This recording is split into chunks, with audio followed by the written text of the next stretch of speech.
أهلا ومرحبا بجميع المشاهدين معنا في حلقة جديدة من حلقات أخبار الساعة. كيحييكم أخوكم عبد الله في سياق مطبوع بالاحتفال بالذكرى 67 لتأسيس الأمن الوطني. دشن السيد عبد اللطيف الحموشي المدير العام لمراقبة التراب الوطني مرفوقا بوالي الجهة الشرقية والمسؤولين القضائيين والعسكريين والهيئات المنتخبة المحلية بتدشين المقر الجديد لولاية أمن الجهة الشرقية. هذا المقر إخواني أخواتي الجديد لولاية أمن وجدة الذي تم تشييده على مساحة إجمالية تقارب 21 ألف متر مربع، مفتوح على 4 واجهات، هي عبارة عن صرح معماري مقسم إلى طابقين في المستوى الأول و4 طوابق في المستوى الثاني، بالإضافة إلى طابق تحت أرضي، وكذا مرافق خارجية للسيارات وفضاءات داخلية للاستقبال وتوجيه المرتفقين وفق أعلى معايير جودة وجمالية المرفق المعماري المعتمد على الصعيد الوطني. وبالإضافة إخواني أخواتي إلى هذه الخصوصيات المعمارية، فقد تم تجهيز المقر الجديد بأكثر من 326 مكتبا وفضاء مندمجا للعمل، موجهة لاحتضان مختلف المصالح والفرق الأمنية المتخصصة من قبيل مصالح الشرطة القضائية والأمن العمومي والاستعلامات العامة، فضلا عن تجهيزه بقاعات للقيادة والتنسيق ومركز متكامل مستقل لتسجيل المعطيات التعريفية،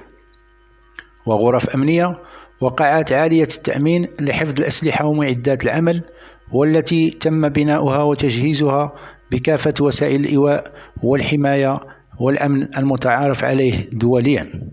كما تم تزويد هذه البناية المندمجة الجديدة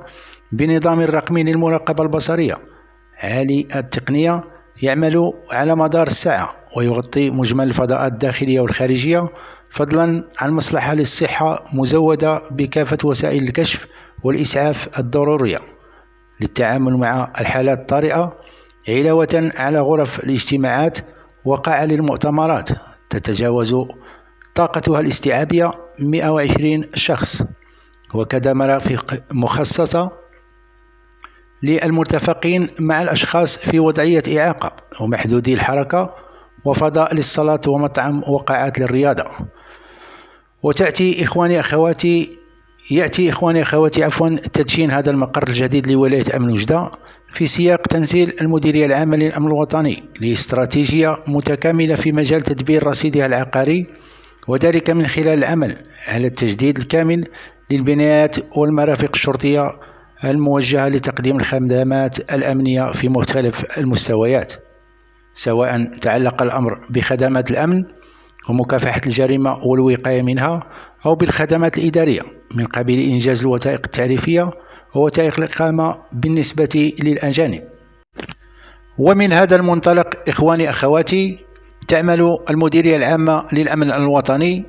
على بذل المزيد من المجهودات في مجال تدعيم الوسائل والإمكانيات اللوجستيكية والمادية والموارد البشرية الموضوعة رهن إشارة المصالح الأمنية على العموم، وتلك المخصصة في مجال الشرطة المواطنة على وجه الخصوص،